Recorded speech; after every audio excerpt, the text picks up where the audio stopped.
ओम शम शनिश्चराय नमः। स्वागत है आपका हमारे चैनल पर। आज के इस वीडियो में आप सुनेंगे शनिवार व्रत की कथा। इसके साथ ही हम सुनाएंगे आपको शनिदेव की एक कथा, जिसमें आप ये जानेंगे कि क्यों शनिदेव पर तेल चढ़ाया जाता है, क्या कारण है जिसकी वजह से शनिदेव को तेल प्रिय है। तो सभी प्रकार की व्रत कथाएं सुनने के लिए और हमसे जुड़े रहने के लिए आपको केवल हमारे चैनल को सब्सक्राइब करके बेल आइकन को प्रेस करना है। आज का वीडियो अच्छा लगे तो लाइक करना है और शेयर करना है। तो चलिए अब हम जानते हैं कि वो क्या कारण है जिससे शनिदेव को तेल चढ़ाया जाता है। तो पुराणों में एक प्रचलित कथा है जिसमें रामायण काल में एक बार शनिदेव को अपने बल और पराक्रम पर घमंड हो गया था और उस समय हनुमान जी के बल और पराक्रम की भी कीर्ति चारों दिशाओं में फैली थी। जब शनिदेव को हनुमान जी के बारे में जानकारी प्राप्त हुई तो शनिदेव हनुमान जी से युद्ध करने के लिए निकल पड़े। कहा जाता है कि जब हनुमान जी एक शांत स्थान पर बैठकर अपने स्वामी श्री रामचंद्र जी की आराधना में लगे थे, तभी वहां शनिदेव आ गए और उन्होंने हनुमान जी को युद्ध के लिए ललकारा। परंतु शनिदेव के क्रोध के कारण हनुमान जी समझ चुके थे कि शनिदेव इस समय घमंड से भरे हुए हैं, इसलिए उन्होंने युद्ध को स्वीकारने की बजाय शनिदेव को समझाने का प्रयास किया। लेकिन शनिदेव कहाँ मानने वाले थे, वो मानने को तैयार ही नहीं थे। अंत में हनुमान जी युद्ध के लिए तैयार हो गए। दोनों के बीच भयंकर युद्ध हुआ और युद्ध के परिणाम स्वरूप शनिदेव की हार हुई और हनुमान जी की जीत हुई। युद्ध के दौरान हनुमान जी ने शनिदेव पर बहुत तीखे प्रहार किए थे, जिससे शनिदेव के शरीर में काफी घाव बन गए थे और उन घाव की पीड़ा शनिदेव से सहन नहीं हो रही थी। इसीलिए हनुमान जी ने उनके शरीर पर तेल लगाकर उनकी पीड़ा को दूर किया। तभी से शनिदेव को तेल चढ़ाने की परंपरा शुरू हो गई।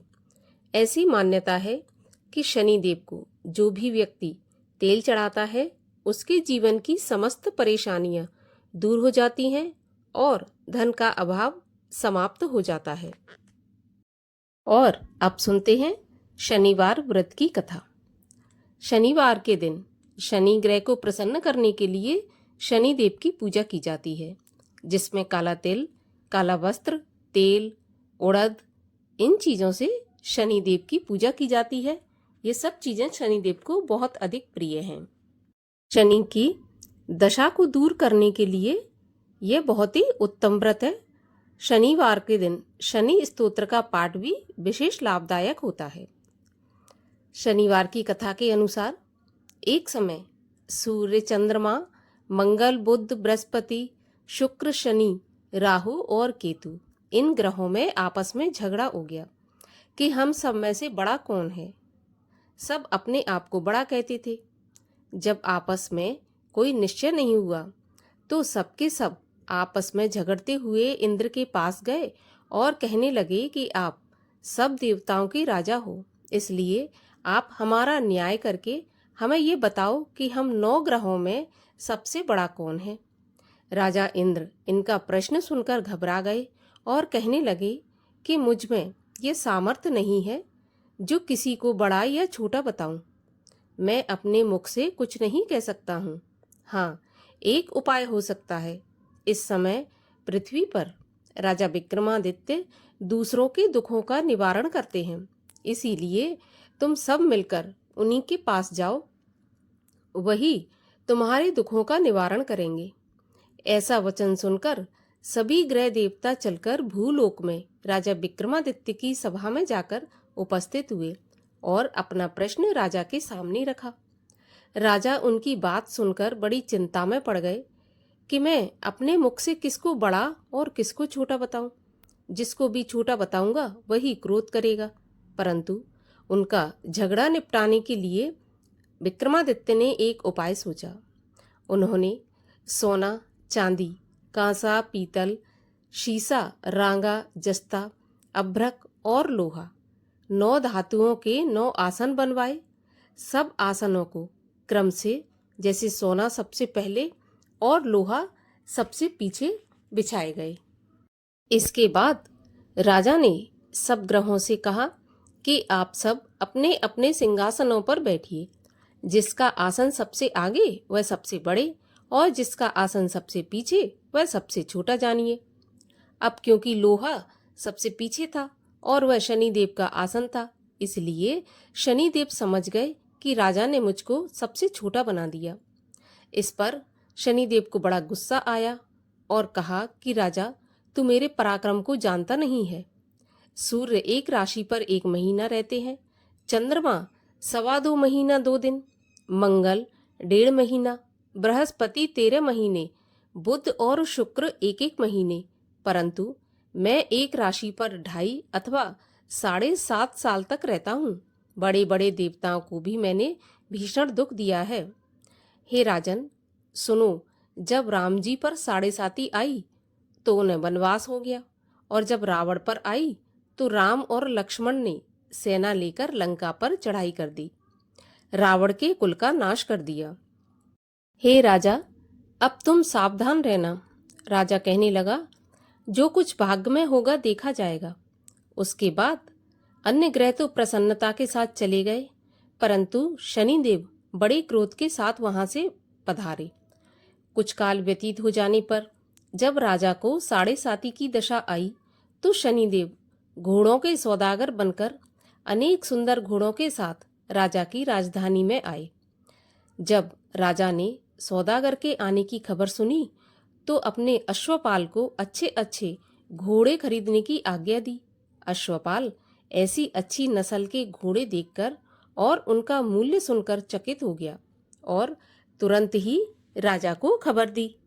राजा उन घोड़ों को देखकर एक अच्छा सा घोड़ा चुनकर सवारी के लिए चढ़ा। राजा के घोड़े की पीठ पर बैठते ही घोड़ा जोर से भागा। घोड़ा बहुत दूर एक बड़े जंगल में जाकर राजा को छोड़कर गायब हो गया। इसके बाद राजा अकेला जंगल में भटकता फिरता रहा।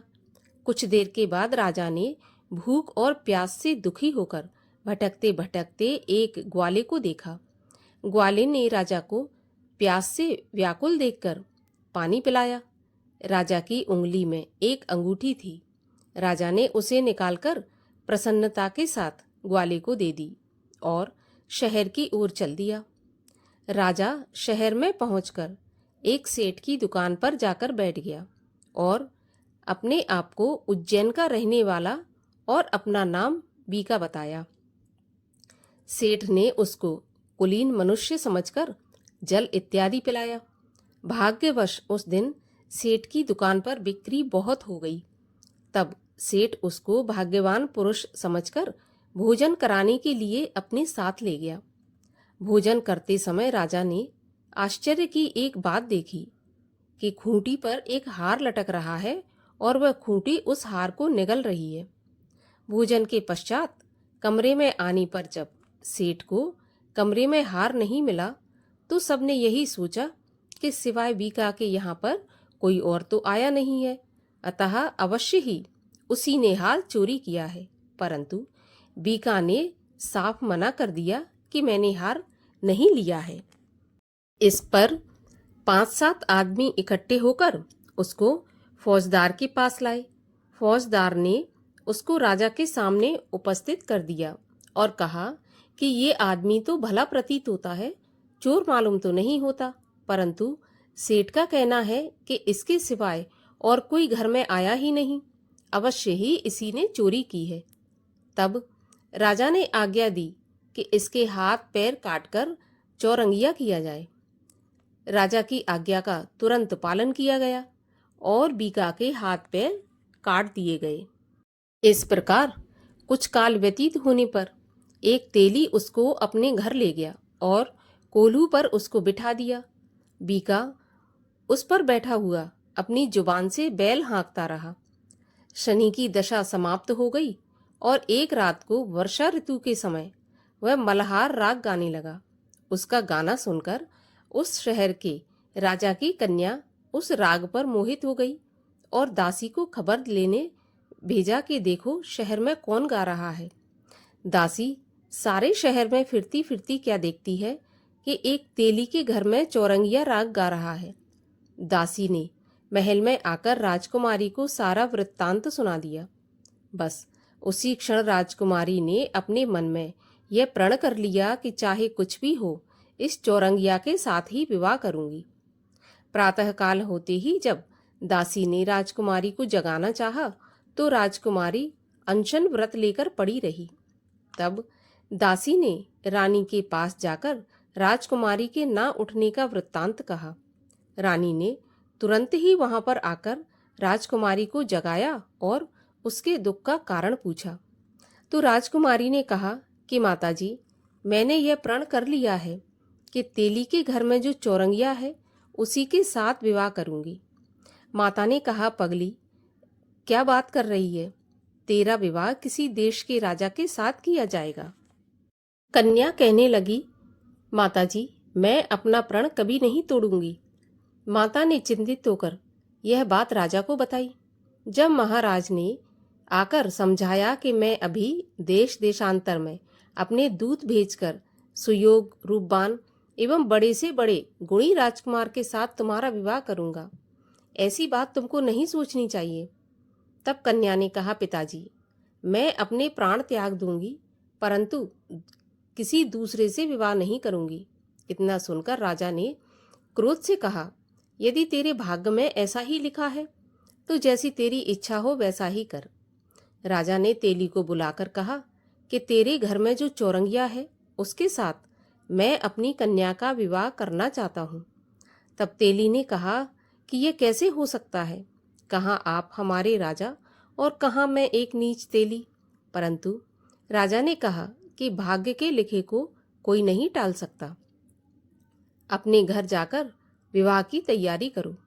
राजा ने भी उसी समय तोरण और बंधनबार लगवाकर अपनी राजकुमारी का विवाह चौरंगिया बना विक्रमादित्य के साथ कर दिया।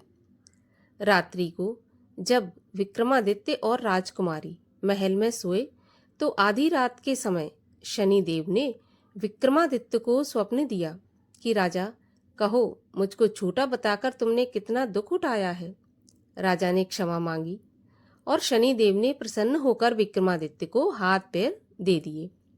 तब राजा ने कहा, महाराज, मेरी प्रार्थना स्वीकार करें कि जैसा दुख आपने मुझे दिया है ऐसा और किसी को नहीं देना। तब शनिदेव ने कहा कि तुम्हारी यह प्रार्थना स्वीकार है। जो मनुष्य मेरी कथा सुनेगा या कहेगा उसको मेरी दशा में कभी भी किसी भी प्रकार का दुख नहीं उठाना पड़ेगा और जो नित्य ही मेरा ध्यान करेगा या चींटियों को आटा ला लेगा उसके सभी मनोरथ पूर्ण होंगे। ऐसा कहकर शनिदेव अंतर्ध्यान हो गए। राजकुमारी की आंख खुली और उसने राजा के हाथ पांव सही सलामत देखे तो आश्चर्य हुआ। उसको देखकर राजा ने अपना समस्त हाल कहा कि मैं उज्जैन का राजा विक्रमादित्य हूँ। यह बात सुनकर राजकुमारी अत्यंत प्रसन्न हुई। प्रातःकाल राजकुमारी से उसकी सखियों ने पूछा तो उसने अपने पति का सारा वृत्तांत कह सुनाया। तब सबने प्रसन्नता प्रकट की और कहा कि ईश्वर ने आपकी मनोकामना पूर्ण कर दी। जब उस सेठ ने यह बात सुनी तो वह विक्रमादित्य के पास गया और राजा विक्रमादित्य के पैरों पर गिरकर क्षमा मांगने लगा कि आप पर मैंने चोरी का झूठा आरोप लगाया, अतः आप मुझको जो चाहे दंड दें। तब राजा ने कहा, मुझ पर शनि देव का कोप था, इसी कारण यह सब दुख मुझको प्राप्त हुआ। इसमें तुम्हारा कोई दोष नहीं है। तुम अपने घर जाकर अपना काम करो। सेठ बोला कि मुझे तभी शांति होगी जब आप मेरे घर चलकर प्रीति भोज करेंगे। राजा ने कहा कि जैसी आपकी इच्छा। सेठ ने अपने घर जाकर अनेक प्रकार के सुंदर भोजन बनवाए और राजा विक्रमादित्य को प्रीति भोज दिया। जिस समय विक्रमादित्य भोजन कर रहे थे, एक अत्यंत ही आश्चर्य की बात सबको दिखाई दी कि जो खूंटी पहले हार निगल रही थी, वह अब हार उगल रही है। जब भोजन समाप्त हो गया तो सेठ ने हाथ जोड़कर बहुत सी मोहरें राजा को भेंट की और कहा कि मेरे श्री कंवर नामक एक कन्या है, उसका आप पाणी ग्रहण करें। इसके बाद सेठ ने अपनी कन्या का विवाह राजा के साथ कर दिया और बहुत सा धन, दान दहेज आदि दिया। इस प्रकार कुछ दिनों तक वहां निवास करने के पश्चात विक्रमादित्य ने शहर के राजा से कहा कि अब मेरी उज्जैन जाने की इच्छा है। फिर कुछ दिन के बाद विदा लेकर राजकुमारी मनभावनी और सेठ की कन्या श्री कंवरी तथा दोनों जगह के दहेज में प्राप्त अनेक दास दासी, रथ और पालकियों सहित विक्रमादित्य उज्जैन की तरफ चले। जब शहर के निकट पहुंचे तो नगरवासियों ने राजा के आने का समाचार सुना तो समस्त उज्जैन की प्रजा अगवानी के लिए आई। तब बड़ी प्रसन्नता से राजा अपने महल में पधारे। सारे शहर में बड़ा भारी महोत्सव मनाया गया और रात्रि को दीपमाला की गई। दूसरे दिन राजा ने शहर में यह सूचना करवाई कि शनि देवता सभी ग्रहों में सर्वोपरि हैं। मैंने इनको छोटा बताया, इसी से मुझको यह दुख प्राप्त हुआ। इस कारण सारे शहर में सदा ही शनिदेव की पूजा और कथा होने लगी। राजा और प्रजा अनेक प्रकार के सुख भोगती रही। जो कोई शनिदेव की इस कथा को पढ़ता है या सुनता है, शनिदेव की कृपा से उसके सारे दुख दूर हो जाते हैं। शनिवार की कथा को शनिवार के दिन अवश्य पढ़ना चाहिए या सुनना चाहिए। बोलिए शनिदेव महाराज की जय।